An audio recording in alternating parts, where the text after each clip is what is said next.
888 KIXX. Kick Soccer, affordable family fun.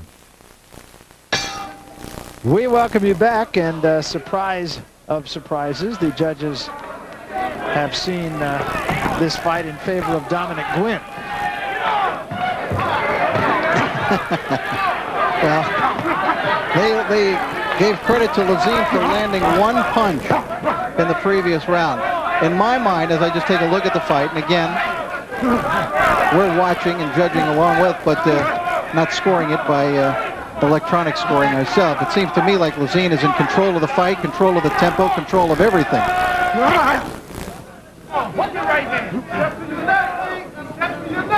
Well, in any case, I can tell you he's landed more than 3 punches. I promise you that.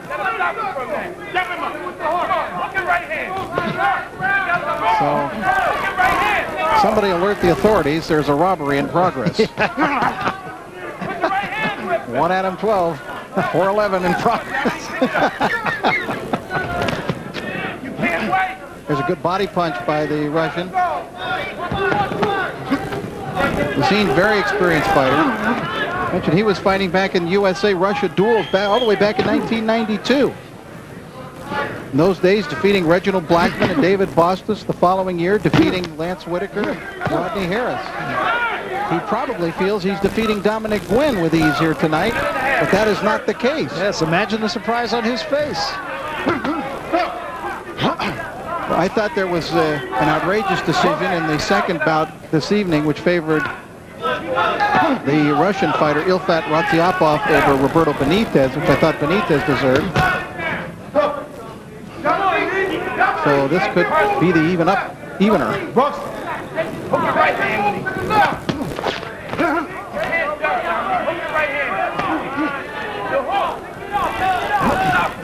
Well, in an amateur boxing, you very rarely see the fighters question a decision. There'll be disappointment in their face, certainly, but not outright questioning the decision.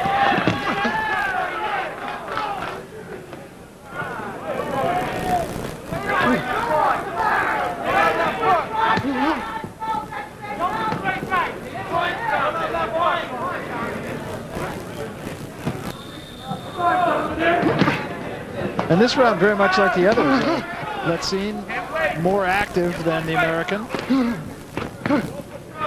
There was a nice punch by Guinn. He got that left hand out there, and he caught Lezin in midair with it. And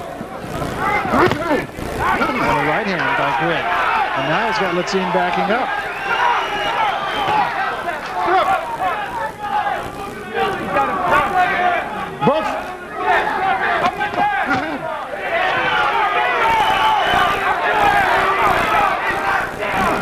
Guinn is getting some of his shots home in this round. That's actually a better round for him, even though in the eyes of the judges he won the first 2. I think Lezin is getting very wary. I think he's tasting some of the power of Guinn here. And that's it, and now we'll see. Guinn doesn't look the part of a winner, does he?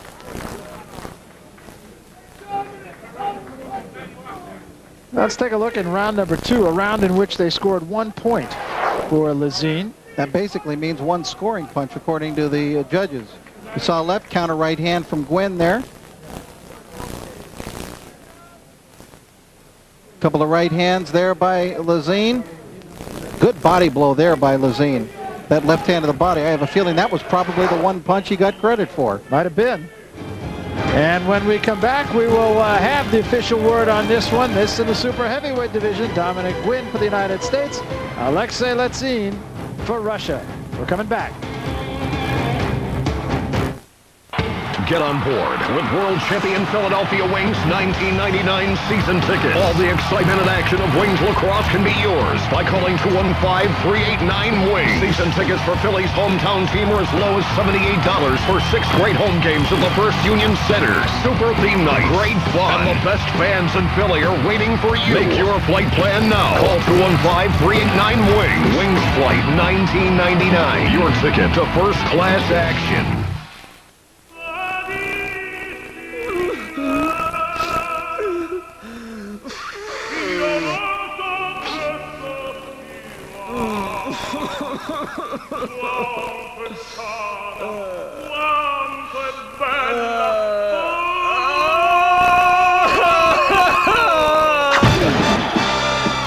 Miss the game?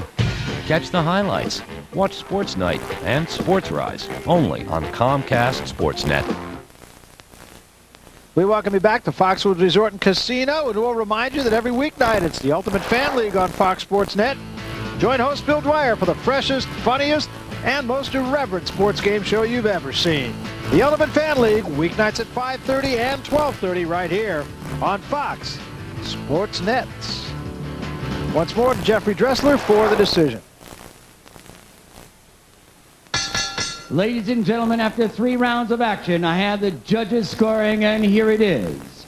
Your winner, in the red corner, representing Team Russia, Alexei Lezin.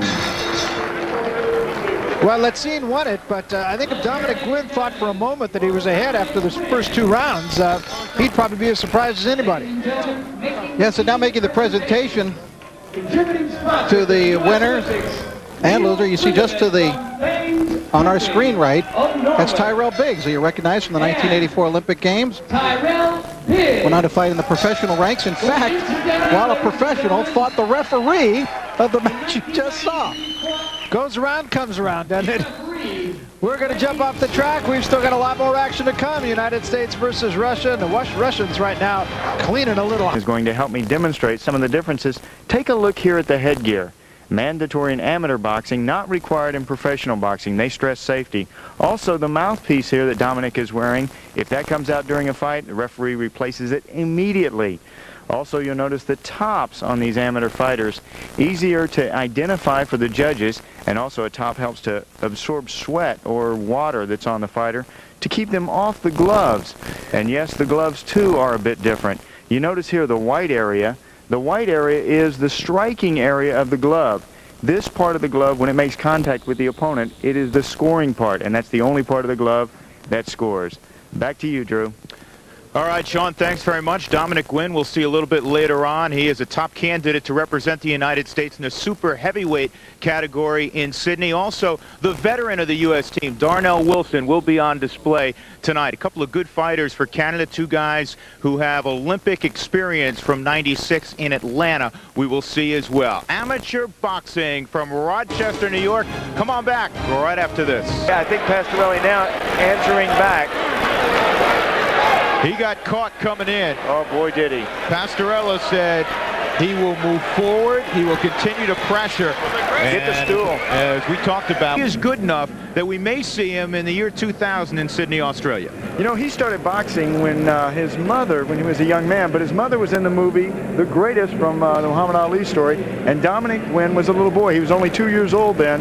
Muhammad Ali and he used to spar around, and he told his mother after that incident, I'm going to grow up and be a boxer, and here he is fighting in this Canada tournament with USA. That's right. He was shadow boxing with Muhammad Ali when he was 2 years of age. Didn't even remember it. His mom said, you want to be a boxer? That's what you told me since you could walk. Well, he's a boxer, all right, and he'll fight David Cadeau next.